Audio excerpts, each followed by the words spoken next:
What's up? It's your girl Chelsea, the wannabe Hecate, here today for episode 5 of Analyzing Celebrity Birth Charts. Today we're going to be talking about the legendary LeBron James. I'm really excited to talk about LeBron's birth chart. It fits him so well, and it's actually a really pretty chart. How do I even begin to describe LeBron James?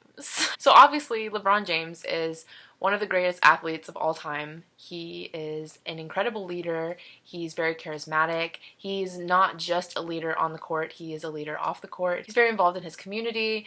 He's very outspoken when it comes to hot button issues, politics, any kind of current events or news. We're going to get into LeBron's sense of willpower, his determination to get what he wants. We're going to get into how he keeps his cool. So LeBron's big three is going to be a Capricorn sun, an Aries moon, and Gemini rising. Now Capricorns, we know, are incredibly reliable. They're very hardworking, very determined when it comes to getting what they want. They're very realistic and grounded. They know how to do things. They know how to get things done. They have a specific plan, and they're going to go about it step by step, boom, boom, boom, done. Capricorns are very concerned with what's worthwhile. They value tried and true methods. Anything that they've done before that's been successful, they're going to implement that again if it means that they can get to that goal. What makes Capricorns stand out from the other two earth signs, Taurus and Virgo, is that Capricorns definitely have a stronger need for recognition. And another fun fact about Capricorns is that they're all pretty good at deadpan humor. Like a lot of Capricorn placements will be good at just... Which LeBron has very witty humor, but I feel like he does deadpan jokes very well. He obviously knows how to go about getting what he wants, and as far as Capricorns needing recognition, I think LeBron definitely wants to be appreciated for what he does, and he should be because he's one of the greatest of all time. LeBron has his sun in his 7th house, the house of partnership, the house of one-to-one relationships with people, how you relate to them on a more personal level rather than a group level. So because LeBron has his sun here, he's going to be popular, he's going to know how to attract people. People who have their sun here are usually very successful socially and monetarily. They're good at negotiating. The crux for when you have your sun in the 7th house is that you can be very sensitive to other people's criticism, and you might have to learn to not over-identify so much with what other people think of you. So when I saw that in LeBron's chart, I was like, wow, when he went to Miami and everybody hated him, that shit hurted. But he knew it was what he had to do. He was like, I'm gonna get what I want, so I'm going. If you know a lot about LeBron off the court, you know that he is a very compassionate person. He supports a lot of nonprofit organizations, and he just does a lot of charity work. He's always giving back to the community, and we can explain this humanitarian, compassionate streak by him having his sun conjunct his Neptune. If you remember from previous episodes of Analyzing Celebrity Birth Charts, a conjunction happens when two planets are in the same sign or within a certain number of degrees together that I can't remember off the top of my head. Sorry. So LeBron has Sun conjunct Neptune, and this is what makes him very compassionate, very humanitarian, wanting to help others out. He's very sensitive to their suffering. And having Sun conjunct Neptune also gives you a very strong appreciation for music and the arts and a strong imagination. LeBron has an Aries moon, and since Aries is a fire sign and the moon is the emotions, things can get a little crazy. Aries moons are all about jumping in and seeing what happens. They're gonna ask questions later. So it's very interesting to note that LeBron has this Aries moon with his Capricorn sun, which is the opposite of that energy. Capricorns are going to have a plan before they jump in and just start doing things. But an Aries moon is like, let's just go. They're just very impatient to get what they want. If they know they can get it, they're like, let's just go. I know I got it. Aries moons can be very generous with their time, their money, their energy, which is notable of LeBron. They're also incredibly good at performing under pressure, which is also very notable of LeBron James. Aries moons just have a lot of inner fire in them, a lot of passion and drive, and a lot of them will actually reach positions of authority, or they're just like successful in business in general because they just have so much ambition. LeBron's moon is in his 11th house, which is going to be the house of community, the house of friendship, group activities, and group involvement. I mentioned it earlier when I talked about his sun because his sun is in the 7th house, which is one-to-one involvement, while his moon is in his 11th house, which is group involvement. So overall, LeBron is very, very good at relating to other people. When your moon is in your 11th house, you're good at tapping into the emotions of other people. You're very intuitive about that. You have a very easy social charm. It's very easy for you to make friends. It's also very easy for you to use these relationships to further your personal success and make friends with the right people in order to get you further. The 11th house is also also the house of dreams and wishes. So people who have their moon here tend to have a lot of dreams and wishes for their future that can change frequently. They're always dreaming something up and looking ahead. LeBron's rising sign is Gemini, so he's going to see the world as a place to learn. Gemini rising people are always moving, always in motion, always reaching for something that's like just beyond their grasp. My arm looked really long when I did that. Cameras and angles. Since Gemini risings want to learn, they want to soak up so much information. They're very well informed and they're very witty, good at conversation, very good with words. They don't mind having an audience for those words. And as has been noted with LeBron James before, he is very outspoken on political issues, on current events and things like that. He is never afraid to speak his mind. It's also noted that Gemini rising people tend to travel and change their residence a lot, which I thought was interesting since LeBron is an NBA player, which means he does travel a lot. I don't know that he would change residence well, yeah, he would if he would go from living in Cleveland and then he was living in Miami and then he went back to Cleveland and now he's in Los Angeles. Yeah, Gemini rising. LeBron's Mercury is in the fire sign of Sagittarius. This makes him very quick, very breezy, very to the point, because as we remember, Mercury is how we communicate. It's also how we learn, how we gather information, how we absorb it. Sagittarius Mercury people are going to be very quick to absorb information. They just never really stop learning. And so since he already has the Gemini rising and then he's got the Sag Mercury on top of that, he's absorbing everything he can. Since Sagittarius is a fire sign and Mercury is how we communicate, Sag Mercuries can have the issue of perhaps being a little too blunt. They have to tone it down sometimes. They might say something and not even really have bad intent behind it, and then it hurts someone's feelings and they're like, oh, well, I didn't mean it like that.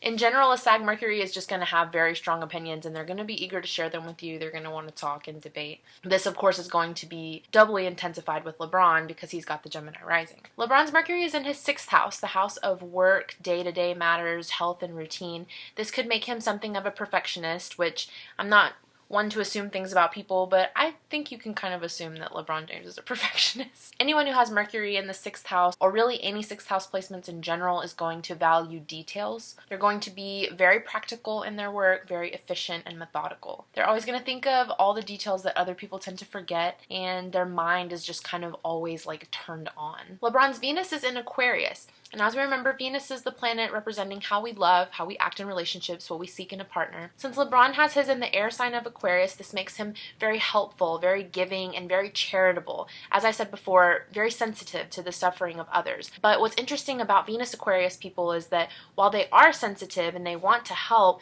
they can be kind of detached emotionally in a way. They almost seem like standoffish sometimes because they're just not overly emotional or given to displays of being emotional. A Venus Aquarius is going to be very popular. They usually attract a lot of friends and a lot of admirers, but their personal freedom is very important to them. Aquarius is a very rebellious sign, so people with this placement generally don't want to follow the rules. They'll probably either bend them or break them and then just make some of their own either way. They're very proud of their unique ideas, so they like to share them. Now, I mentioned that since LeBron has his Venus in Aquarius, this is going to make him, kind of emotionally detached in a way. He also has this Venus in the 9th house, which is the house of expansion and new horizons and things like that. So this basically intensifies that need for personal freedom even more.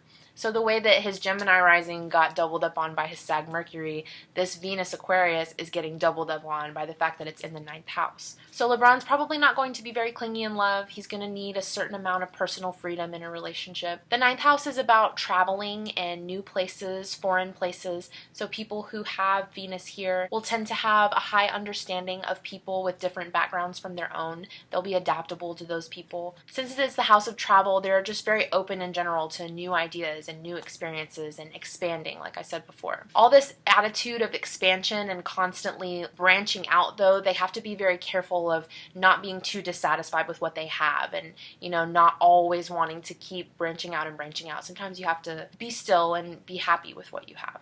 LeBron's Mars is in Pisces, and honestly, this was the only placement in his chart that I saw that kind of made me go, Mars in Pisces is a water sign and Mars is a fire sign.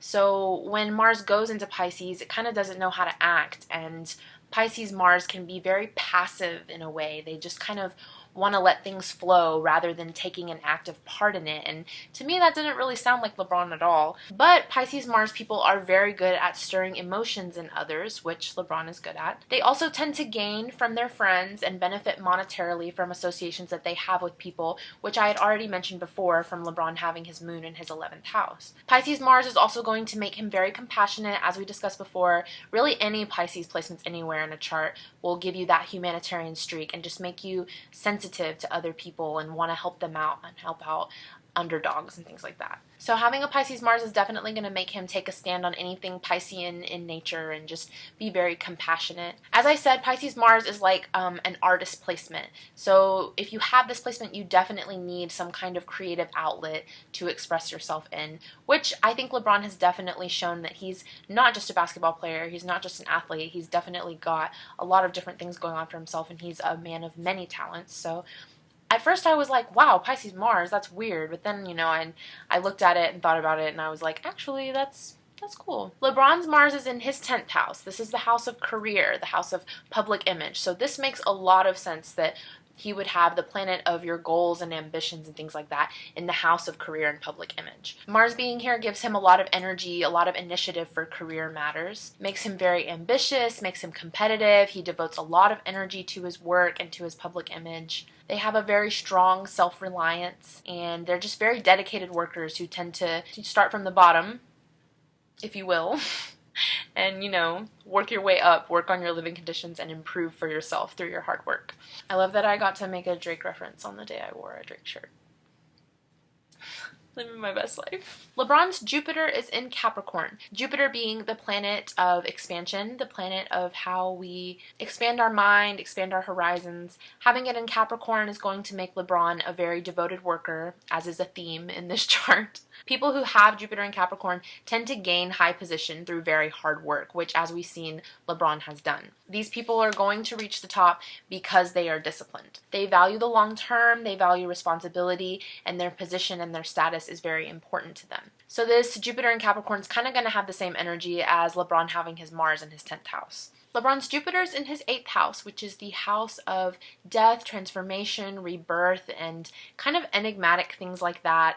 The 8th house and the 12th house are kind of these strange, mysterious houses in that they just represent this like amalgam of things that you're like, okay, that's interesting how that goes together. Having Jupiter here is going to give LeBron a philosophy of life that inspires other people. It makes him very serious and very patient and honest. When you have Jupiter in your 8th house, you like to think things over, you like to see things through to the end, you're not going to abandon projects halfway through or anything like that. It is also said that wherever you have Jupiter in your chart, this is the area of life that you are most lucky in, where you feel like you have breaks. So since the 8th house is the house of death, people who have Jupiter here are said to live a very, very long life. They will live to be very old. And I also have Jupiter in my 8th house. LeBron's Saturn is in Scorpio, Saturn being the planet of control and responsibility. Having it in Scorpio is going to make LeBron very dedicated and committed to his goals. Scorpio Saturns tend to see things through to the end, as I already said with his Jupiter in Capricorn. He definitely has very high self-control, and having the Saturn in Scorpio is what gives him the ability to keep his cool so well, because Saturn is all about control, and Scorpio is probably one of the better poker face signs, I would say, in the zodiac, because Scorpios, always have they have this passivity about them, but like their mind is always going, it's always turned on, and they have so much going on beneath the surface, even if they just look totally blank. LeBron's Saturn is in his 6th house, which is the house of work, health, routine, everyday matters. If you remember way back from episode 1 of Celebrity Birth Charts, Keanu Reeves also has Saturn in his 6th house. So these people are very hard workers who appreciate the method and the step-by-step that it takes to get to the goal. They're going to pay attention to details a lot. Those are very important to them. They're also very serious. They handle responsibility well, and they're going to seek continuity in their work. They always want to be working and working towards something, putting something out there. Saturn in the 6th house people tend to be very well admired by their colleagues, associates, anyone they work with, which obviously can be said of LeBron James. The crux with Saturn in the 6th house people is that they can tend to demand a lot of themselves and overwork themselves, which I think can also definitely be said of LeBron James. So LeBron's chart was obviously very boom, boom, boom, boom, boom. It made a lot of sense. I really enjoy how his placements complement each other, and a lot of them reinforce each other, and they cause his personality to just be so distinct. I feel like LeBron is very, what you see is what you get, and that's Capricorn energy in general. He's not going to put on any kind of shows or anything like that. If he does put on a show, it's just because he wants to be mischievous, and that's because of his Gemini rising. If you guys ever have any questions about anything I say in the videos, or any questions about personalized tarot or astrology work, you can always leave me a comment, or you can email me, message me on Instagram, whichever one is easiest for you. If you're interested in an in-depth look at your birth chart, the way that I just did LeBron's, I do those for $10, and like I said, you can just comment or email me and get in touch. We can chat about it, and I can give you a little 2-page document that basically just tells you in text everything I just did in this video. Get with me on that if you're interested. All of it's going to be in the caption. Thank you for watching this video. I hope you enjoyed it. I look forward to doing more and seeing you again, I hope. Okay, I'd love to stay and chill, but love you, bye.